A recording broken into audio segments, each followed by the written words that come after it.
Hello everyone, CSIR की website पे आप ये सीएसआईआर की वेबसाइट है, इस पे आप जाएंगे तो देखेंगे कि नया नोटिस आया हुआ है। नए नोटिस में क्या है, यहाँ देखिए न्यूज है, नोटिस है। नोटिस में आप ओपन करेंगे तो यहाँ पे लिखा हुआ है introduction of CSIR UGC DBT JRF net examination, जो कि इम्प्लीमेंट होगा दिसंबर 2026 से। क्या है इस नोटिस में? इस नोटिस में ये बताया गया है कि दिसंबर 2026 से मर्ज कर दिया गया है डीबीटी जेआरएफ का एग्जाम। यानी कि अब जो पेपर होगा उसमें डीबीटी जेआरएफ के भी क्वेश्चंस रहेंगे, उसके पोर्शन से बायोटेक्नोलॉजी से भी क्वेश्चंस रहेंगे। क्या नहीं बताया गया, क्या नहीं है इसमें, जो हम एक्स्ट्रा समझ जाते हैं कि ऐसा नहीं है कि जून 2026 का एग्जाम नहीं होगा, सीधे दिसंबर में होगा। ऐसा मैसेज हमको आया है, इसलिए अब मैंने ये वीडियो बनाया है। ऐसा कोई इंफॉर्मेशन नहीं है, जून 2026 का एग्जाम जरूर होगा। हाँ, इसका इंफॉर्मेशन नहीं है कि जो अप्रैल मई में होता था डीबीटी जेआरएफ का एग्जाम, वो इस बार होगा कि नहीं होगा। मोस्ट प्रोबेबली अगर मर्ज किया गया है तो मे बी सीधे दिसंबर में ही मर्ज करके हो। तो ये इंफॉर्मेशन इसमें बताया गया है कि अब ये मर्जर जो है दिसंबर 2026 से इफेक्टिव हो जाएगा। ठीक है, अब क्यों बनाया गया है, ये क्या कंसर्न था इसमें, क्या बताया गया है?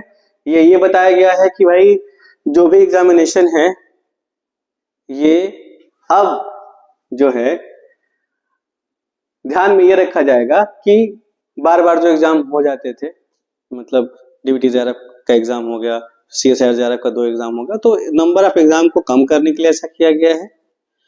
रिडंडेंसी कम हो जाएगी। ठीक है, और यही कहा गया है कि भाई स्टूडेंट को जो चिंता थी, जो स्टूडेंट और एस्पिरेंट को जो भी कंसर्न थे, उनको इसमें बताया गया है कि हम भाई हम कैसे रिजॉल्व करेंगे। चिंता ये थी कि भाई reduction in the total number of seat कम हो जाएंगे, तो ऐसी बात नहीं है। उन्होंने कहा है कि ये मर्ज हो जाएंगे, दोनों मिलके बढ़ेंगे। एग्जामिनेशन एक होगा, अलग अलग एग्जामिनेशन नहीं होगा, एक ही एग्जाम से दोनों का सिलेक्शन होगा। ये चिंता थी कि जो एकेडमिक कॉम्प्लेक्सिटी है लाइफ साइंसेस स्टूडेंट का, वो बढ़ जाएगा, या बायोटेक के स्टूडेंट हैं उनके लिए बढ़ जाएगा। मतलब लाइफ साइंसेस के स्टूडेंट को बायोटेक के भी सारा कंसेप्ट पढ़ना तो पड़ेगा, एग्जामिनेशन एक ही है तो। लेकिन अब ऐसा कोई सेक्शन आता है तो अलग बात है कि हाँ ये सिर्फ बायोटेक के करेंगे, ये लाइफ साइंसेस करेंगे, तो पेपर आएगा, उसका पूरा प्रोफार्मा आएगा तो पता चलेगा। लेकिन ये कहा गया है कि दोनों के क्वेश्चन बराबर आएंगे, तो बायोटेक वाले अपने क्वेश्चन कर सकते हैं, लाइफ साइंसेस वाले अपने क्वेश्चन कर सकते हैं। इस तरह से पेपर बनाया जाएगा। कोई इंपैक्ट नहीं पड़ने वाला है नंबर ऑफ सीट पे। No impact on the total number of fellowship. कोई फेलोशिप पे भी नहीं इम्पैक्ट पड़ेगा। जितना पहले सीएसआईआर और डीबीटी जेआरएफ देते थे फेलोशिप, उतना ही देंगे, उसी तरीके से देंगे जैसे वो देते थे फेलोशिप। नेक्स्ट की बैलेंस क्वेश्चन पेपर डिजाइन होगा, इक्वल अपॉर्चुनिटी रहेगी सबके लिए, फेयर और इंक्लूसिव इवैल्यूएशन होगा, और पेपर जो होगा उसको ध्यान में रख के बनाया जाएगा कि कंसेप्चुअल अंडरस्टैंडिंग कितनी अच्छी है, एनालिटिकल एबिलिटी कितनी अच्छी है, रिसर्च एप्टीट्यूड इन फंडामेंटल ब्रॉडर कंसेप्ट में कितना अच्छा है।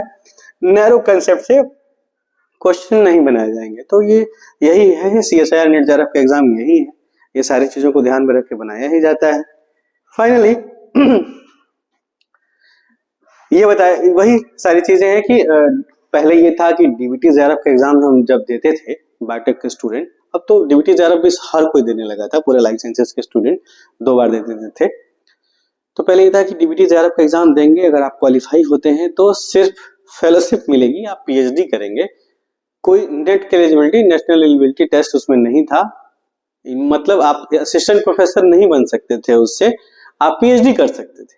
अब नोटिस का कहना है कि अब बायोटेक के स्टूडेंट के लिए भी मौका बढ़ जाएगा कि वो भी इस एग्जाम से नेट क्वालिफाई कर लेंगे। जैसे लाइफ साइंसेस के स्टूडेंट को कैटेगरी 1, कैटेगरी 2, कैटेगरी 3 मिलती थी, वैसे ही उनको भी सारे क्वालिफाई करने के चांसेस मिलेंगे। लेकिन ये तो पहले भी था। आई होप कि बायोटेक के स्टूडेंट डीबीटी के अलावा सीएसआईआर नेट जेआरएफ का भी एग्जाम तो देते ही थे, कैटेगरी 1, 2, 3 में वो भी तो आते ही थे। वेल देखा जाएगा आगे इसका क्या रिजल्ट निकलता है।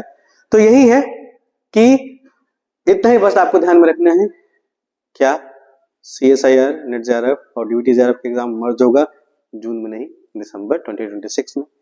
जून का एग्जाम बिना मर्ज किए होगा, जो प्रेजेंट सिलेबस है उसी में होगा। नेक्स्ट ये अप्रैल और मई में जो एग्जाम होता था DBT JRF का, वो इस बार होगा कि नहीं होगा इस पे अभी डाउट है, उसका फर्दर नोटिस देके पता चलेगा। लेकिन मर्ज हुआ है तो मे भी कि ना हो, सीधे दिसंबर में हो। बस इतना ही है। Thank you so much.